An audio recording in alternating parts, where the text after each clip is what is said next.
명절 잘 보내셨는지 모르겠습니다. 요즘 우리가 묵상하는 예레미야의 말씀은 우상과 그리고 하나님을 비교하고 있습니다. 우상이 과연 무엇이고 또 하나님은 왜 이토록 우상에 대한 많은 말씀들을 우리에게 주시나, 이것을 이번 시간에 함께 나누기를 원합니다. 워낙 본문이 긴데요, 이 본문들을 한 절 한 절 묵상하면서 따라가겠습니다. 그래서 우상은 무엇이고 하나님은 누구이신지, 그리고 그 하나님 안에서 우리의 삶은 또 어떻게 우상이 아닌 하나님을 따를 수 있는 것인지, 이것들을 우리가 묵상하고 또 점검해보는 그런 시간이 되기를 바랍니다. 1절에 보시면 이스라엘 집이여 여호와께서 너희에게 이르시는 말씀을 들을지어다, 이렇게 시작하십니다. 이스라엘 집이여, 이렇게 시작하십니다.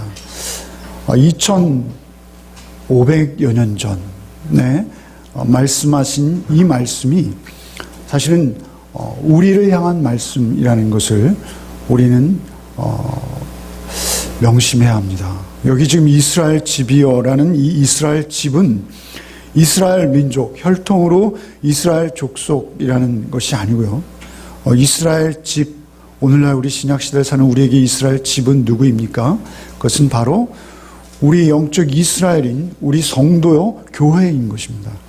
교회의 공동체, 그리고 또한 성도를 일컬어 오늘 우리는 이스라엘 집이라 이렇게 일컫고 있는 것이죠. 이스라엘 집이여 여호와께서 너희에게 이르시는 말씀을 들을지어다. 하나님께서 우리 교회를 향해서 또 나 개인을 향해서 하시는 말씀, 예레미야를 통해서 우리에게 주시는 말씀이 있다는 것이죠. 2절 말씀에 여호와께서 이와 같이 말씀하시되 여러 나라의 길을 배우지 말라. 이방 사람들은 하늘의 징조를 두려워하거니와 너희는 그것을 두려워하지 말라, 이렇게 말씀하십니다. 여러 나라의 길이라는 것은 무엇일까요? 그것은 여러 나라들의 삶의 방식, 그들이 추구하는 가치, 그리고 그들이 쫓는 어떤 삶의 모습들, 그것이 여러 나라의 길이라고 할 수 있을 것이죠. 근데 여러 나라의 길을 배우지 말라. 이방 사람들은 하늘의 징조를 두려워하거니와, 특별히 여러 나라에서 이방 사람으로 좁혀집니다. 넓혀졌다고 해야 할까요? 좁혀져야 됐다고 할까요? 나라에서 각 사람, 그러니까 여러 나라의 길을 배우지 말라. 이방 사람들은, 그러니까 여러 나라와 이방 사람들, 이스라엘 집이 아닌 이방 사람들이 쫓는 그 어떤 것이 있다는 것이죠. 이방 사람들은 하늘의 징조를 두려워하나니 너희는 그것을 두려워하지 말라. 하늘의 징조는 무엇일까요? 하늘에 있는 많은 것들이 있어요. 하늘의 징조, 이것은 자연 현상들이죠. 그런데 이러한 자연 현상들을 세상 나라, 이방 사람들, 그리고 세상 여러 나라들은 두려워한다는 것입니다. 근데 너희는 그것을 두려워하지 말라.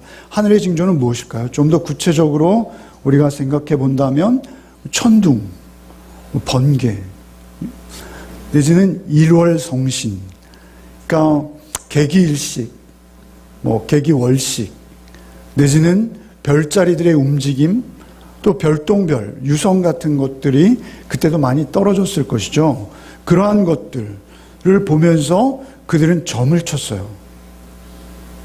그래서 하늘의 징조를 두려워하거니와 너희는 그것을 두려워하지 말라. 이방 나라들은 그것들을 보면서 어떤 자기들이 바라는 것, 자기들의 미래상, 이런 것들, 점성술이라고 하죠. 그런 것들이 아수르나 또는 바벨론에서는 일종의 학문과 같이 한 분야를 차지하고 그들이 점을 치고 예언하고 이런 일들이 있었다는 것이죠. 그런데 사실 그 모든 1월 성신을 향한 우리 조상들도 그렇지 않았습니까?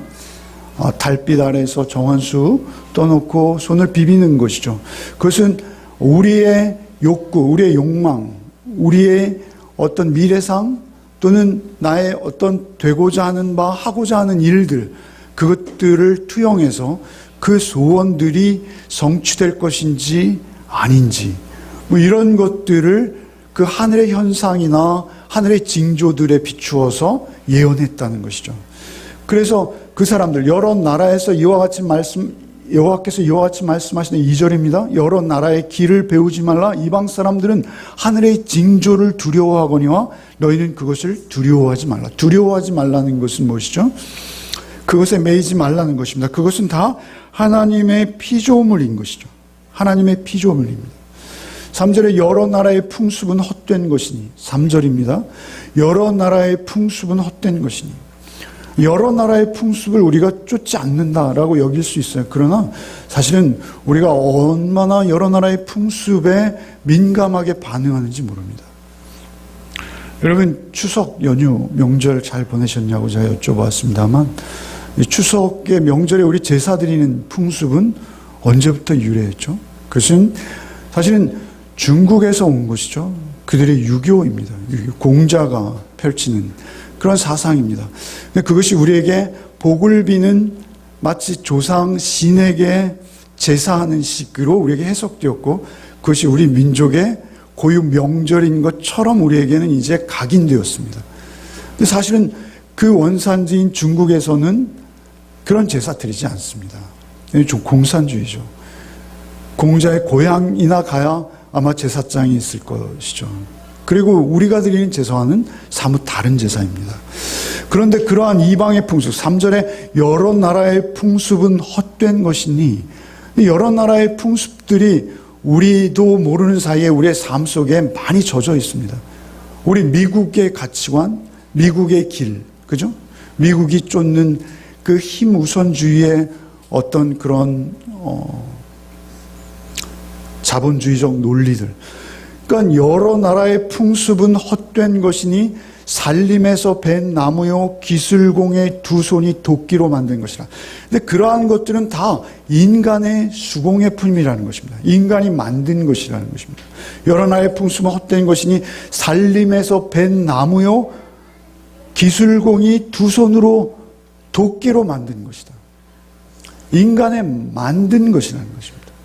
인간이 만들어낸 제도, 인간이 만들어낸 가치, 인간이 만들어낸 부귀, 번영, 인간의 소위 기준 안에서 생각하는 어떤 영광스러워 보이는 어떤 것들, 그런 것들을 말하는 것입니다. 그래서 살림에서 벤 나무요 기술공의 두 손이 도끼로 만든 것. 여러분, 이것은 굉장히 그냥 우상숭배. 그러니까 절에 만들어 놓은 나무로 만드는 불상 이런 식으로만 우리 적용하면 안 됩니다. 여러분 그런 것도 있어요. 이 말씀 자체로만 봐도 이런 의미가 있는 것이죠. 그러니까 기술공, 목공, 목수가요. 그 시대나 지금 시대나 사실은 우리가 그렇게 존경받는 직업이 아니에요. 그죠? 목수들의 삶의 수준이라는 것, 그들의 소득 수준이라든지 세상이 말하는 평가 기준은 목수는 사실은 비천해 보여요. 우리 예수님 직업이잖아요. 그죠? 그런데 어쨌든 그 목수는 굉장히 하대하면서 말이죠. 목수는 우습게 여겨요. 그러면서 목수가 만든 그 조각물에 가서는 절하고 그리고 그 조각물을 두려워해요. 그러니까 우리가 인간이 세우는 어떤 기준과 가치가 우리가 우습게 여기면서도 사실은 그것들을 무시하지 못하고 그것에 지배당하고 그것에 끌려간다는 거예요. 기능공이 말이죠. 목수가 만든 거예요. 그건 제한적인 거예요. 목수가 이 나무가 하나 있는데 이걸로 의자를 만들까? 아니야. 이건 불상 만드는 게 더 효과적이지. 그래서 의자를 만들 수도 있는 그 나무로 뭔가 형상을 조각했다는 것이죠. 그리고 그것을 세워놓았는데 결국 인간의 손에서 만들어진 인간의 창작물인 것입니다. 그런데 그 창작물이 우리를 지배해버리는 거예요. 목수는 무시하면서도 목수에 만든 그 형상 앞에서는 이스라엘의 부자들이, 이스라엘의 권력자들이, 이스라엘의 힘께나 쓰는 사람들이 그 앞에 가서 절하고 두려워한다는 거예요. 여러분, 이것은 이스라엘 역사 내내 있는 일이에요. 여러분, 역대하 33장 5절에 보시면 또 여호와의 전 두 마당에 하늘의 1월 성신을 위하여 단들을 쌓고, 여호와의 전 두 마당, 이방인의 뜰, 유대인 남자의 뜰이 있어요. 근데 그 두 마당에 그들이 1월 성신에게 제사하는 제단을 만들고 쌓았다는 거예요. 그들이 하나님께 드리는 예배를 버리거나 포기하거나 등한시하지 않았어요. 그것은 계속 했어요. 하면서도 그들이 세상의 어떤 그러한 가치와 기준들, 그들이 이방 나라와 이방 사람들이 가치롭게 여기며 쫓는 그 삶을 존중하고, 그리고 그것에 오히려 존중하는 정도를 지나서 그것을 두려워하기까지 하고, 그리고 그것에 의해서 지배당하는 자리까지 우리가 나가는 연약한 존재라는 거예요. 그러니까 그 우상이 우리를 지배해버릴 수 있다는 거예요. 그런데 그 우상은 사실은 인간이 만든 거예요. 인간의 욕심이에요. 인간의 아집이에요. 인간이 하나님을 오히려 자기 아래에 두고, 그리고 하나님보다 하나님 아닌 어떤 다른 것을 더 높이 두려는 속셈으로, 자신의 욕심과 야욕으로 하나님의 성전 안에 끌어들인 어떤 것들. 저 혼자 읽고 해석하고 하니까 별로 여러분은 받으시는 것 같잖아요. 4절부터는 함께 읽겠습니다. 4절 읽겠습니다. 그들이 은과 금으로 그것에 꾸미고 못과 장도리로 그것을 든든히 하여 흔들리지 않게 하나니, 그것이 막 계속 보완돼요. 그리고 그것이 계속 보수돼요. 그래서 인간이 만든 철학이든 사상이든 어떤 가치관이든 그것은 굉장히 화려해요. 은과 금으로 그것을 꾸미고 못과 장도리로 그것을 든든하게 하여 흔들리지 않게 하나니, 우리의 사치, 우리의 허영, 우리의 화려한 것, 우리의 눈이 바라고 쫓는 것들. 그래서 그것은 금과 은으로 장식하고 못과 장도리로 그것을 세워요. 우리가 만들어요. 그리고 그것을 서로 부러워하고 자랑하고 흠모하고, 결국 그것이 우리의 삶을 이끈다는 거예요. 5절 한번 읽어보겠습니다. 그것이 둥근 기둥 같아서 말도 못하며 걸어다니지도 못하므로 사람이 매여야 하느니라. 그것이 그들에게 화를 주거나 복을 주지 못하나니 너희는 두려워하지 말라 하셨느니라. 그런데 그것을 우리가 자꾸만 두려워한다는 거예요. 그리고 그것을 섬긴다는 거예요. 그 목공이 만든 그 우상을 우리가 자꾸 섬기는 거예요. 우리 금요일 날 묵상한 우리 11장, 오늘 10장 펴두셨죠? 11장 13절도 한번 읽어보겠습니다. 13절 한번 읽어보겠습니다. 유다야, 내 신들이 내 성읍의 수와 같도다. 너희가 예루살렘 거리의 수대로 그 수치스러운 물건의 제단 곧 바알에게 분용하는 제단을 쌓았도다. 그러니까 그 우상들이요, 이스라엘 성읍들의 수와 같고요, 예루살렘 거리가 있는데 그 예루살렘 거리의 숫자대로라는 거예요. 우상이요. 무슨 이야기일까요? 하나님이 우리 안에 계시지 않으면요, 우리의 모든 주변이 다 숭배의 대상이에요. 하나님 한 분이 우리 안에 계시지 않고 하나님 기준으로 우리의 삶이 질서 있게 세워지지 않으면 우리는 소위 말하면 하나님의 성전에도 그것을 들여놓고 그것을 숭배할 뿐만 아니라 그 금으로 만든 송아지 같은 그것을 하나님이라 섬기는 그러한 자리까지 우리가 나가버린다는 거예요. 그래서 그 목공이 만든 그것을 섬기는 거예요. 성읍의 수, 거리의 수. 얼마나 화려합니까? 우리의 눈을 현혹하죠. 그죠? 예루살렘 거리가 얼마나 아름다웠겠어요. 여러분, 강남대로 가보십시오. 그죠? 테헤란로 가보십시오. 요즘은 그렇게 하면 안 되고 판교 가보십시오. 얼마나 멋집니까? 그런데 그러한 것들이 우리의 마음을 온통 그 도시가, 그 예루살렘의 거리들이, 그 이스라엘의 성읍들이, 그렇게 우리를 차지해버린다는 것입니다. 6절 말씀 한번 읽어보죠. 여호와여 주와 같으니 없나이다. 주는 크시니 주의 이름이 그 권능으로 말미암아 크시니이다. 그러다 갑자기 주님이 나오는 거예요. 그 우리가 섬기고 우리가 그토록 화려하게 숭배하는 그것들, 그러나 사실은 그것들이 아니라 여호와여 주와 같으니 없나이다. 주는 크시니 주의 이름이 그 권능으로 말미암아 크시니이다. 이것은 이스라엘 곧 유대인이 할 수 있는 고백이에요. 주의 이름 여러분 아시죠? 그죠? 주의 이름, 우상의 이름을 우리 알고 있습니다. 그런가 하면 주님의 이름 또한 우리가 알고 있어요. 근데 그 주의 이름 하나하나에는 주님의 성품과 인격과 주님의 크신 능력이 그 안에 있어요. 그래서 주의 이름이 그 권능으로 말미암아 크시니다라고 갑자기 그 우상들로부터 시선을 돌려서 주님을 높이고 있습니다. 7절 말씀 한번 읽어보겠습니다. 이방 사람들의 왕이시여 주를 경외하지 아니할 자가 누구리이까? 이는 주께 당연한 일이라. 여러 나라와 여러 왕국들의 지혜로운 자들 가운데 주와 같은 이가 없으니이다. 그 나라를 통치하고 다스리고 그 나라를 세우기도 하고 때로는 그 나라가 망하기도 하는데 그 통치자들 말이죠. 그 지혜롭고 능력이 크다고 하는 그 나라를 쥐락펴락하는 그들 말이죠. 그런데 그들과 하나님을 비교해 보시라는 것입니다.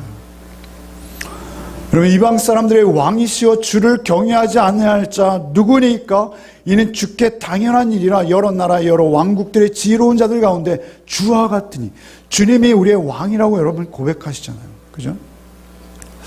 주와 같으니 없다라는 것입니다.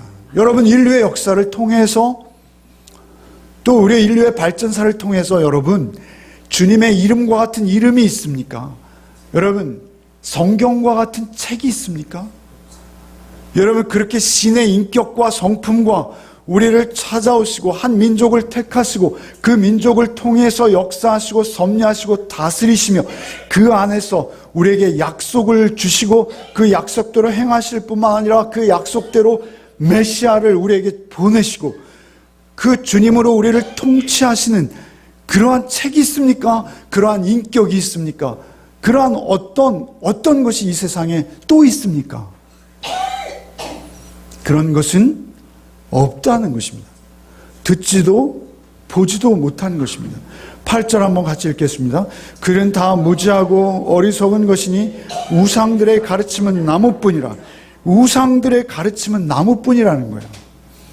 여러분, 하나님은요 우리에게 언약의 말씀으로 우리를 가르치세요. 그래서 우리의 형상, 우리의 인격을 하나님은 다듬어 가세요. 그러나 우상은 나무뿐이에요. 여러분, 나무가 우리에게 무엇을 가르칠 수 있겠어요? 나무가 우리에게 어떻게 말할 수 있겠어요? 그 가르침이 또한 얼마나 우습고 황당하겠어요. 8절에 그들은 다 무지하고 어리석은 것이니 우상의 가르침은 나무뿐이라. 9절에 함께 읽겠습니다. 다시스에서 가져온 은박과 우바스에서 가져온 금으로 꾸미되 기술공과 은장색의 손으로 만들었고 청색 자색 옷을 입었나니 이는 정교한 솜씨로 만든 것입니다. 다시스는 그때 사람들은 땅끝이라 여겼던 곳입니다. 그곳에서 은박이 수입되었어요. 여러분, 수입되는 제품들이 얼마나 우리를 현혹합니까? 여러분, 요즘 이젠 자동차도 국산 자동차를 벗어난 것 같아요, 우리는. 그죠? 핸드폰이나 모든 면에서. 그래서 그렇게 다시스에서 가져온 은박과 우바스에서 가져온 금으로 꾸미되 기술공과 은장색의 손으로 만들었고 청색 자색 옷. 여러분, 그 당시에 청색 자색 옷은 우리는 그냥 파란 염료, 붉은 염료이지만 그 당시에 자연 염료였기 때문에 자색 옷을 염색하는 것은 특별히 붉은 애벌레만 가능했다고요. 그런데 그 애벌레가 얼마나 비싼지요. 자색 옷은 아무나 입지 못했다는 것이죠. 그런데 우상에게는 그 옷을 입히는 거예요. 그리고 그 옷을 부러워하는 거예요. 그리고 그것을 숭배하는 거예요. 다시스에서 가져온 은박과 우바스에 가져온 금으로 꾸미되 기술공과 은장색의 손으로 만들었고 청색 자색 옷을 입었나니 이는 정교한 솜씨로 만든 것이거든요. 정교한 솜씨예요. 그러나 그것은 인간의 솜씨예요. 10절도 읽겠습니다. 오직 여호와는 참 하나님이시오 살아계신 하나님이시오 영원한 왕이시라. 그의 진노하심에 땅이 진동하며 그 분노하심을 이방이 능히 당하지 못하느니라. 그러니까 여호와 하나님만 참 하나님, 참 신이시오 살아계신 하나님이시오 영원한 왕, 우리를 통치하시는 분이십니다. 그 진노하심에 땅이 진동하며 그 분노하심을 이방이 능히 당하지 못하느니라. 그 진노하심에 땅이 진동한다. 땅이 진동한다는 건 무엇이죠? 지진이 난다는 거예요. 여러분, 지진에 우리나라도 더 이상 자유롭지 않죠. 땅이 막 흔들리는 거예요. 여러분, 우리가 사는 곳은 땅입니다. 우리는 땅에 발을 딛고만 살아야 돼요. 땅에 발을 딛지 않고 우리 살아갈 수 없는 존재예요. 그런데 그 땅은 무엇으로 유지됩니까? 무엇으로 지탱됩니까? 땅은 그저 홀로 서 있는 것 같아도 하나님께서 그 땅을 세우신 분이에요. 그러니까 우리가 살아가는 삶의 터전은 무엇이냐면 하나님의 의로우심과 하나님의 사랑으로 서 있는 거예요. 여러분, 우리의 삶의 터전은 말이죠, 하나님께서 만드시고 가꾸시고 다스리지 않으면 우리의 땅은 무너져요. 흔들려요. 여러분, 이 땅을 유지하고 붙들고 계신 분은 하나님이십니다. 하나님께서 그 의로우심과 그 사랑하심의 두 기둥을 치워버리신다면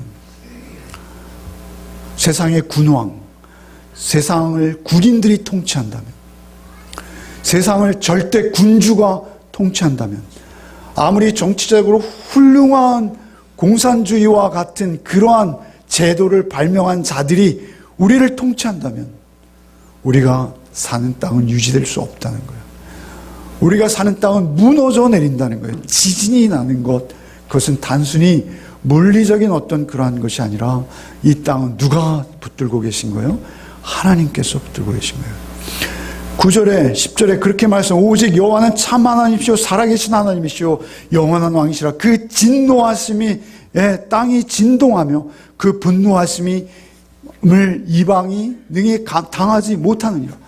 이방이 그들의 욕심껏 그 나라를 어떻게든 그들의 방법대로 그들의 길대로 세워보려 하지만 하나님께서 그 의와 사랑으로 통치하고 다스리고 간섭해 주시지 않으면 그것은 흔적도 없이 사라질 뿐이라는 것입니다. 11절도 한번 읽어볼까요? PPT 11절 읽겠습니다. 너희는 이같이 그들에게 이르기를 천지를 짓지 아니한 신들은 땅 위에서 이 하늘 아래에서 망하리라 하라. 그들에게 이르기를 천지를 짓지 아니한 신들이 있다는 거예요. 천지를 짓지 아니한 신들, 신이 많아요.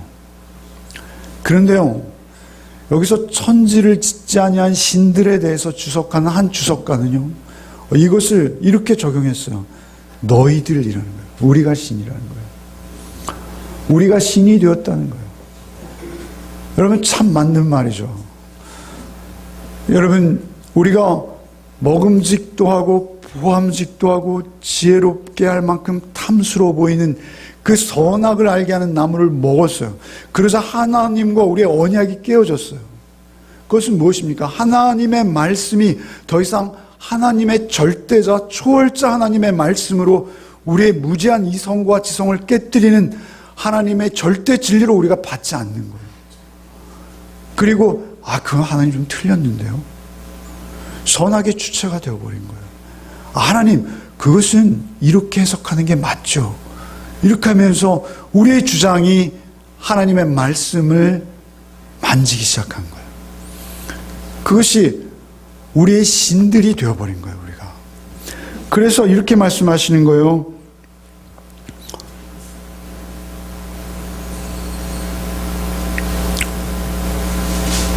천지를 짓지 아니한 신들이 땅 위에서 이 하늘 아래에서 망하리라. 그런데 그 천지를 짓지 아니한 신들은요, 진짜 신이 아니에요. 어디에 갇혀 있어요? 땅 위와 하늘 아래에 갇혀 있어요. 천지를 짓지 아니한 신들은요, 그 시공간을 벗어날 수 없어요. 여러분, 우리는요, 땅과 하늘 사이에 갇혀 있습니다. 여러분, 우리가 입을 열면 성경을 읽으면서 늘 영원이라는 시간을 말하잖아요. 여러분, 영원이라는 시간은 우리에게 없는 시간이에요. 여러분, 우리는 지금 현재만을 살 뿐이에요. 잠깐씩 존재하는 찰나, 불교에서 말하는. 그래서 우리는 현재 이 순간만을 살고 있어요. 우리 코에서 호흡이 끊어지고, 우리가 이 육체의 수완이 닿으면 우리는 흙으로 돌아가는 존재일 뿐이에요. 그러니까 천지를 짓지 아니한 신들, 그들이 땅 위에서 하늘 아래에서 망할 것이다. 그것이 성경이 우리에게 일러주는 우리의 종래의 모습의 유일한. 우리는 시간에 갇혀 있습니다. 장소 제한받고 있습니다.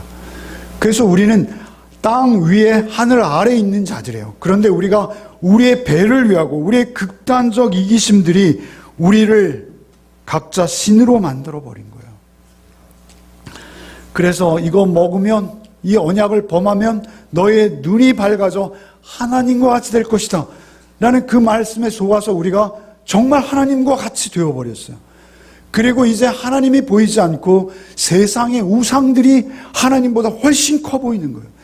그래서 말씀도 내 자의적으로 해석하는 거예요. 그래서 세상의 그 금과 은과 청색, 자색 옷으로 공교히 만든 것들이 우리를 지배하기 시작한 거예요. 그것에 우리의 생명을 걸고, 그것에 일이 일비하고, 그것에 우리의 모든 것을 다 걸어버린 것이죠. 베드로 사도께서 베드로후서 3장 6절 이하에 이렇게 말씀하세요. 이로 말미암아 그때 세상은 물의 넘침으로 멸망하였으되 이제 하늘과 땅은 그 동일한 말씀으로 불사르기 위하여 간수하신 바 되어 경건하지 아니한 사람들의 심판과 멸망의 날까지 보존하여 두신 것이라. 그러니까 하늘과 땅은 그 동일한 말씀으로 불사르기 위하여 간수하신 바 되었다. 이 땅 위에 있는 것, 하늘 아래에 있는 모든 것들이 다 불사르기 위해서 보존된다는 거예요. 10절 말씀에 이렇게 말씀하시면, 그러나 주의 날이 도적같이 오리니 그날에는 하늘이 큰 소리로 떠나가고 체질이 뜨거운 불에 풀어지고 땅과 그 중에 있는 모든 일이 드러나리로다. 이 모든 것이 이렇게 풀어지리니 너희가 어떠한 사람이 되어야 마땅하냐. 베드로 사도께서 우리에게 주신 말씀이에요. 노아의 홍수로 1차 우리 인류를 향한 하나님의 심판이 있었다면, 이제 또 하나님이 심판을 예비하시는데 그 심판은 불로 다 풀어지고 녹아지고 땅 위에 있는 것, 하늘 안에 있는 모든 것이 다 멸망될 것이다. 그것이 하나님의 말씀입니다. 여러분, 그것이 하나님의 언약입니다. 그런데 우리는 그것을 섬기고 있다는 거예요. 교회가 말이죠. 교회가 그것을 섬깁니다. 우리가 그것을 섬깁니다. 12절 말씀 한번 읽어보겠습니다. 여호와께서 그의 권능으로 땅을 지으셨고 그의 지혜로 세계를 세우셨으며 그의 명철로 하늘을 펴셨어요. 그러나 하나님께서는 땅을 지으시고 세계를 세우시고 하늘을 펼치신 분이 하나님이시라는 거예요. 그런데 그 피조물을 우리가 섬기는 거예요. 13절도 읽겠습니다. 그가 목소리를 내신즉 하늘에 많은 물이 생기나니 그는 땅 끝에서 구름이 오르게 하시며 비를 위하여 번개치게 하시며 그곳에 바람을 내시거늘. 그러니까 그 목소리를 내신즉 그가 말씀으로 이 모든 만물을 창조하셨어요. 여러분, 세상은 우연히 되어진 것이 아닙니다. 하나님께서 만드시고 하나님께서 불사르실 것입니다. 그것이 성경의 진리예요. 여러분, 그렇게 불살라질 세상인 것을 우리는 믿는 거예요. 그래서 우리는 그 피조물에게 우리를 맡기고 그것으로 우리를 빚어가는 것이 아니라 천지 만물을 창조하신 만드신 하나님께 그 손길에 우리를 맡기고 그 하나님께서 우리를 빚어주시기를 바라는 거예요. 그래서 우리는 우상을 섬기는 것이 아니라 그 천지 만물의 주인이시고 창조이신 하나님 앞에 우리를 온전히 맡겨드리는 거예요. 그것이 먼저 되고 나서 우리는 세상을 바라볼 수 있는 것입니다. 그 언약의 말씀 위에서만 우리는 하나님 앞에 설 수 있는 것입니다. 14절도 읽겠습니다. 사람마다 어리석고 무식하도다. 은장이마다 자기의 조각한 신상으로 말미암아 수치를 당하나니 이는 그가 부어 만든 우상은 거짓 것이요 그 속에 생기가 없습니다. 우리가 만든 우상, 우리가 세운 그 우상, 그것들이 우리에게 수치가 될 것이다. 이렇게 말씀하세요.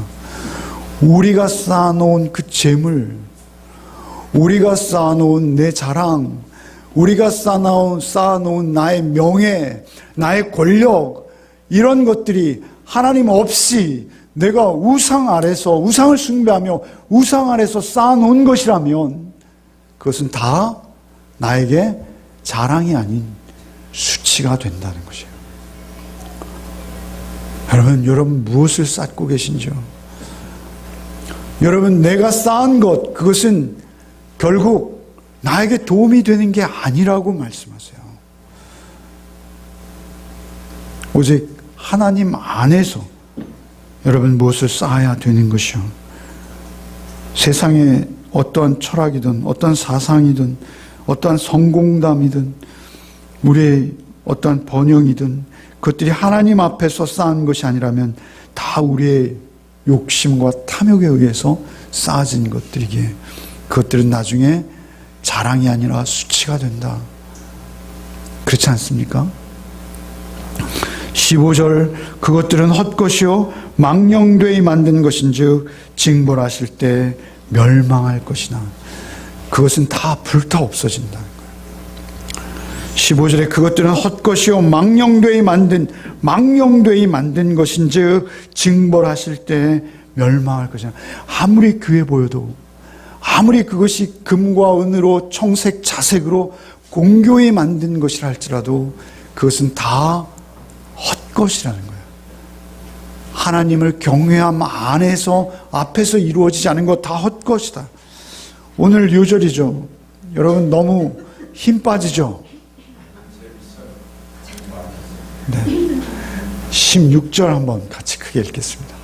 야곱의 분깃은 이같지 아니하시니 그는 만물의 조성자요 이스라엘은 그의 기업의 지파라 그 이름은 만군의 여호와시라. 여러분 이 말씀이 복잡하게 보이시죠? 이렇게 읽으시면 좀 더 정리가 되십니다. 다시 한번 읽겠습니다.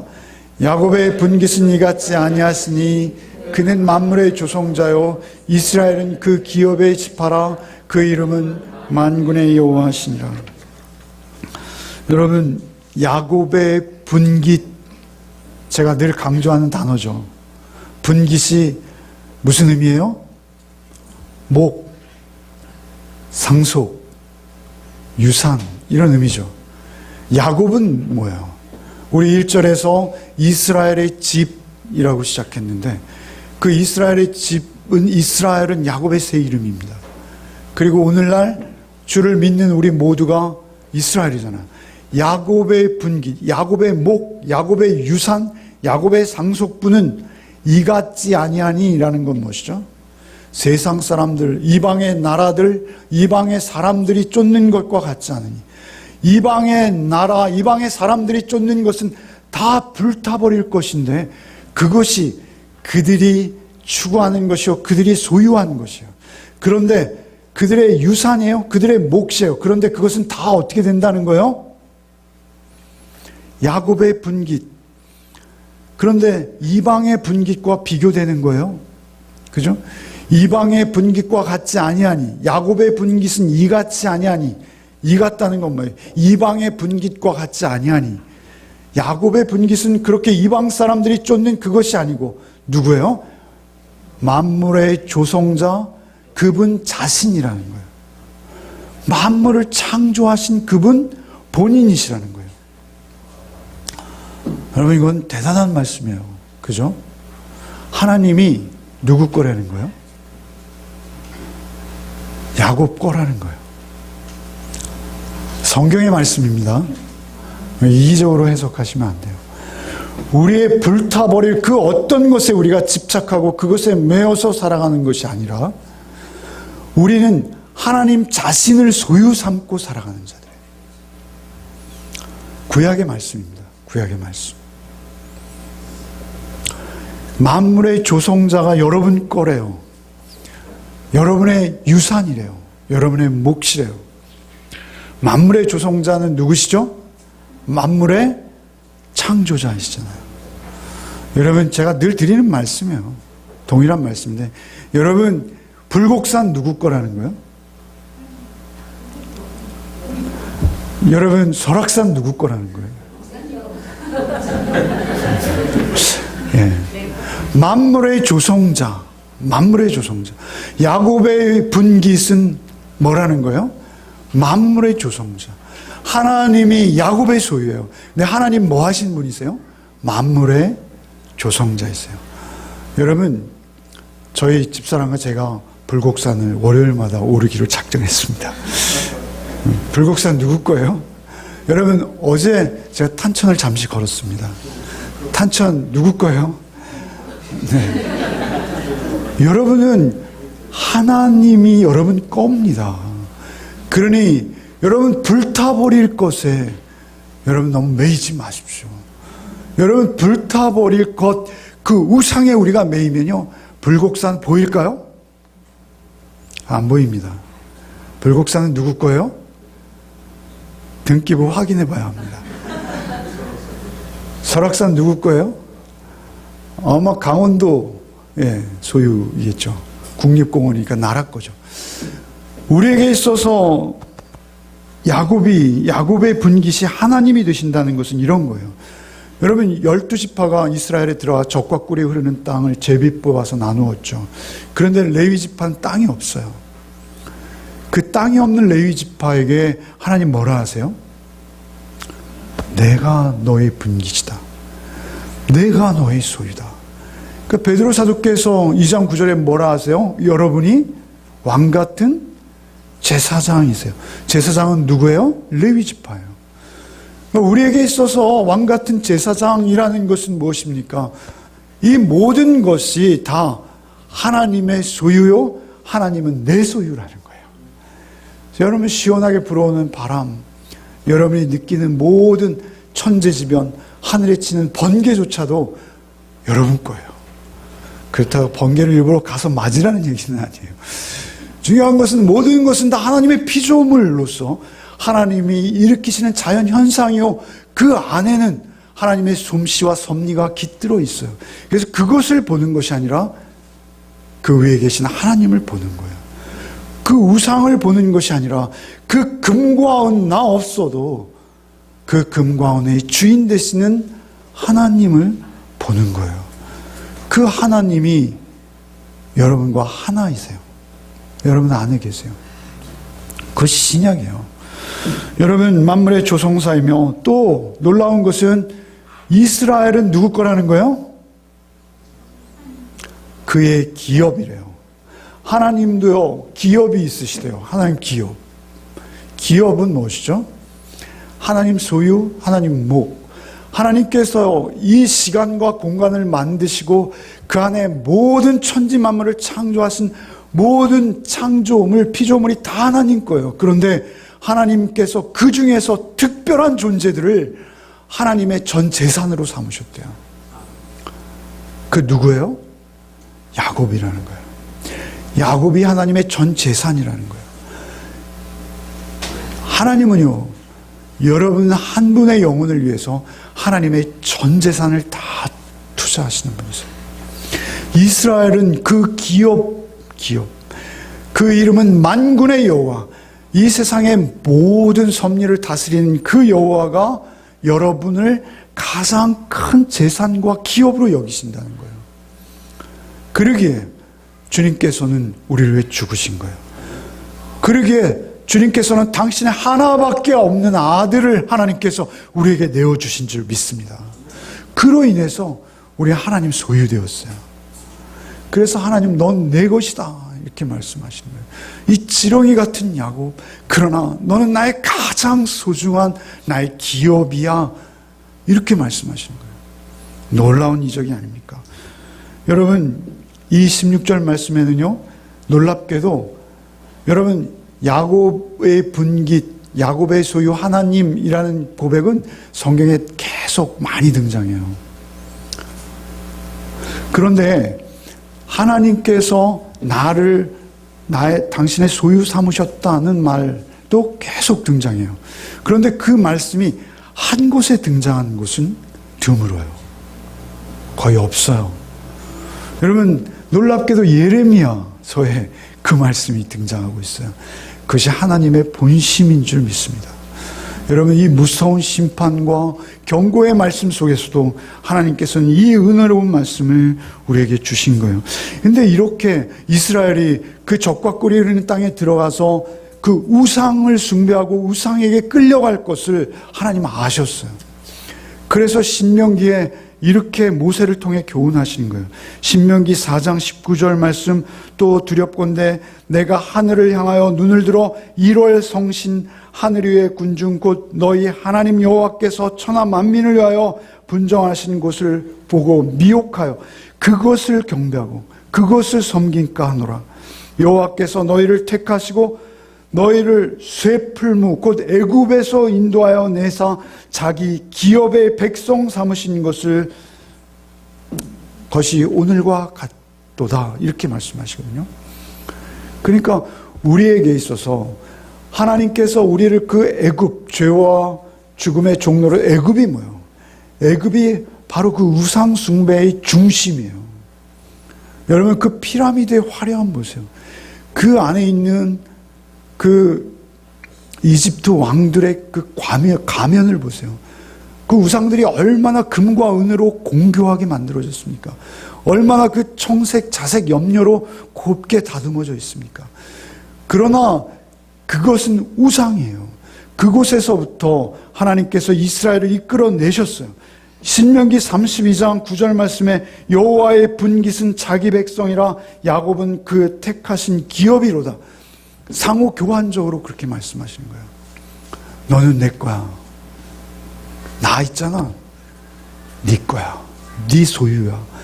너의 분깃, 너의 소유는 나야. 다른 거 보지 마.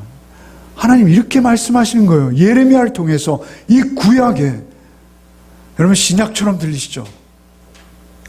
여러분, 신약 에베소서 1장 11절 말씀, 우리 수요일날 에베소 묵상하는데 에베소 1장 11절 말씀에 이렇게 말씀하셨어요. 모든 일을 그 마음의 원대로 역사하시는 자의 뜻을 따라 우리가 예정을 입어 그 안에서 기업이 되었으니 이렇게 말씀하세요. 우리가 예정을 입어 그 안에서 하나님의 기업이 되었으니, 바로 이 앞절에 뭐요? 예수께서 십자가로 그 피로 우리를 대속하신 사건을 언급하시면서 그로 말미암아 우리가 하나님의 기업이 되었으니 라는 것이 에베소 1장 11절 말씀이에요. 그런가 하면 14절 말씀에 이렇게 말씀하세요. 이는 우리 기업의 보증이 되사 그 얻으신 것을 구속하시고 그 영광을 찬미하게 하는, 우리에게 또 하나님이 기업의 보증이 되셨대요. 그것은 무엇이냐면 하나님이 내 거라는 것을 지고 그 기업의 보증이 되사 성령이 우리 안에 찾아오셔서 도장을 꽝 찍으셔서 하나님이 내 거라는 것을 보증해 주셨다는 거예요. 여러분 안에 성령이 찾아오셔서 그 성령이 임하심으로 여러분이 하나님의 기업이라는 동일한 단어를 쓰셔서 에베소 1장에 그렇게 선언해 주시는 거예요. 이것은 말이죠, 신약의 말씀이 그대로 구약에 기록된 거예요. 그렇지 않습니까? 여러분, 오늘날 우리에게 성경 해석이라는 것이 굉장히 중요하다는 거 아시죠?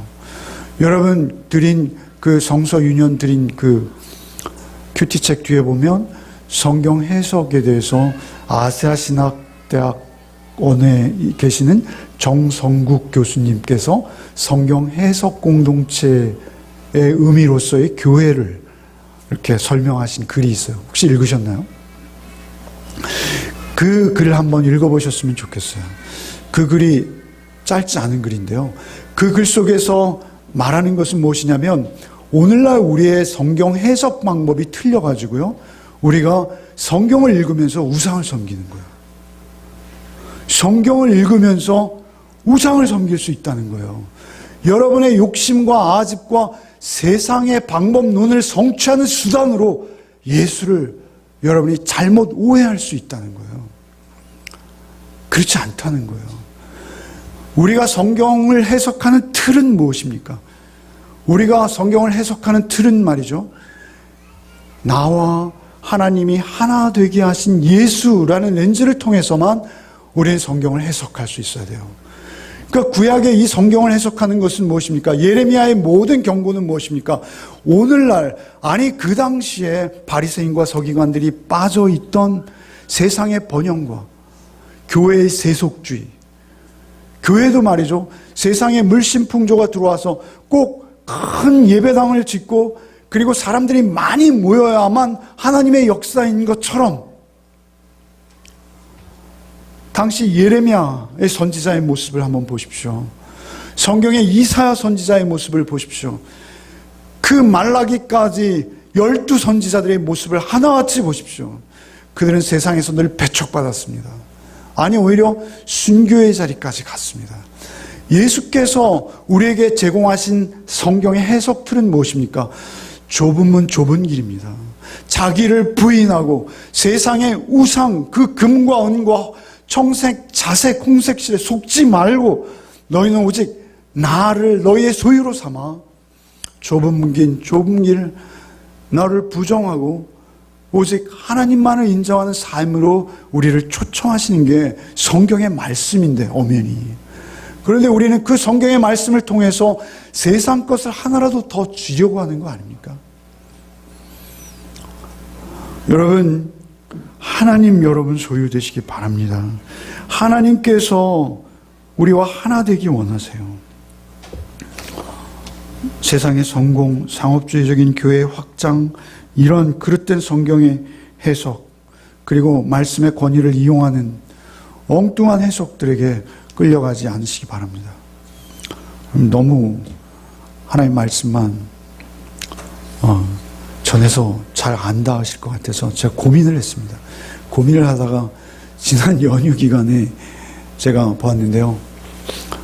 홍콩의 소도비라는 경매장이 있어요. 근데 그 소도비 경매장에서 10월 3일 날 여러분 휴식하고 있는 그 연휴 기간 동안에 경매가 한 건 일어났어요. 저것은 15cm 정도 되는, 지금부터 약 900년 전에 중국에서 빚어진 도자기랍니다. 저것이 경매가 되었는데 인류 역사에서 중국 도자기 중에 가장 고가로 경매되었대요. 거래되었대요. 얼마쯤 돼 보입니까? 15cm입니다. 900년 됐습니다. 송나라 때 만든, 용도는 뭐냐면 붓을 이렇게 닦는 그릇이래요. 제가 오늘 아침 먹을 때 있었던 접시랑 별로 다르지 않습니다. 근데 하여튼 저 접시가 얼마일 것 같아요? 예? 430억. 예. 이게 상품권 하나 드려야 되는데. 저것을 431억 정확히 우리 돈으로 어떤 사람이 입찰했어요. 그런데 자기 이름을 비밀로 해달라. 그래서 그 이름은 나오지 않았어요. 이전에 입찰에 성공한 사람은 이름이 나왔어요. 400억 정도로 중국 송나라 때 역시 술잔 900년 정도. 이때 좋은 도자기들이 많이 나왔나 봐요. 900년 전쯤에. 여러분, 우리의 가진 것 있잖아요. 우리의 소유가 있잖아요. 그 소유로 우리가 무언가 어떤 재화와 바꾸잖아요. 그죠? 430억이면요, 아무리 돈이 많아도, 저 모델이 멋져 보이지 않아요? 모델이 아주 고고하게 조예가 깊은 사람 같아 보여요. 그런데 그것이 아무리 고고학적으로 대단하다 하더라도 430억의 가치를 지녔을까요? 여러분, 2016년도 자살하신 우리나라에서만, 우리나라가 물론 특별한 나라이긴 해요. OECD 중에 자살률이 1위라잖아요. 그런데 그 2016년에 자살하신 분보다요, 2015년에 자살한 분이 더 많대요. 그러니까 2016년에는 자살하신 분들의 숫자가 줄었어요. 감사하죠. 지난 추석 기간에도 자살하려는 분들을 많이 구하신 그런 기록들이 있더라고요. 그런데 그 하루에 우리나라에서 자살하는 분의 숫자가 얼마인지 아십니까? 36분이에요. 정확히 2016년에 자살한 분들의 숫자가 13,000명이래요. 그런데 그 중에 그것을 365일 평균 내보면 35.8명이 하루에 자살하는 거예요. 여러분, 추석 기간에는 더 많은 분이 자살하신대요. 왜요? 더 비참한 감정이 몰려오기 때문에. 예년의 추석 항상 그랬대요. 한 연휴 기간 중에 한쪽에서는 430억의 돈을 내고 이 접시를 사고 있습니다. 그런가 하면 우리나라에서는 자살하는 분들의 이유가 대부분 뭘까요? 조금 더 확대 해석하면 저런 접시 못 가져서 자살하는 거 아니에요? 하나님께서 우리에게 주신 것은 무엇입니까? 하나님 자신이세요. 하나님 자신을 우리에게 주셨는데 우리는 뭔가 부족한 것처럼 매일 갈증나면서 살아가고 있지 않습니까? 그런 우리가 사실은 소유하고자 하는 게 무엇입니까 도대체? 저 접시는 불에 타지는 않을 것 같아요. 그런데 베드로 사도의 말씀에 하면 녹아 풀어 없어진다고 해요. 그럼 분명히 녹을 것 같긴 해요. 그런데 우리가 아무리 아름다운 것, 공교한 것, 금과 은으로 청색, 자색으로 입힌 것이라 하더라도 그것을 소유하는 것, 그것에 여러분의 인생과 여러분의 삶을 걸지는 마십시오. 하나님께서 우리에게는 뭐라 하십니까? 여러분의 소유와 여러분의 모든 인격과 성품이 하나님과 하나 되어지면 그것이 구원입니다. 그래서 여러분의 삶을 통해서 여러분이 행하는 모든 것들을 통해서 하나님의 영광이 드러나면 그것이 우리의 복입니다. 그래서 주님의 마지막 기도만 읽고 마치겠습니다. 오늘 너무 길어졌는데요. 죄송합니다. 주님의 마지막 기도는 이거예요. 한번 같이 읽어보겠습니다. 아버지여, 아버지께서 내 안에, 내가 아버지 안에 있는 것 같이 그들도 다 하나가 되어 우리 안에 있게 하사 세상으로 아버지께서 나를 보내신 것을 믿게 하옵소서. 여러분, 이 말씀 아니에요? 그죠? 똑같은 말씀 아니에요? 야곱의 분깃은 뭐예요? 만물의 조성자. 만물의 조종사이신 그 하나님의 기업은 뭐예요? 이스라엘. 그 말씀이에요. 21절만 다시 한번 읽겠습니다.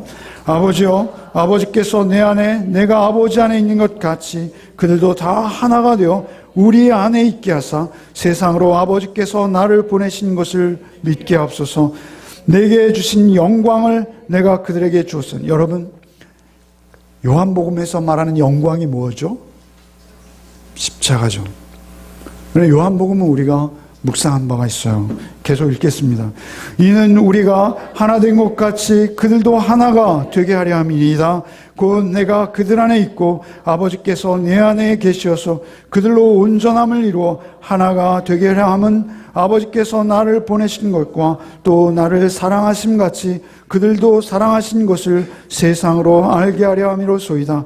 아버지여, 내게 주신 자도 나 있는 곳에 나와 함께 있어 아버지께서 창세전부터 나를 사랑하심으로 내게 주신 나의 영광을 그들로 보게 하시기를 원하옵나이다.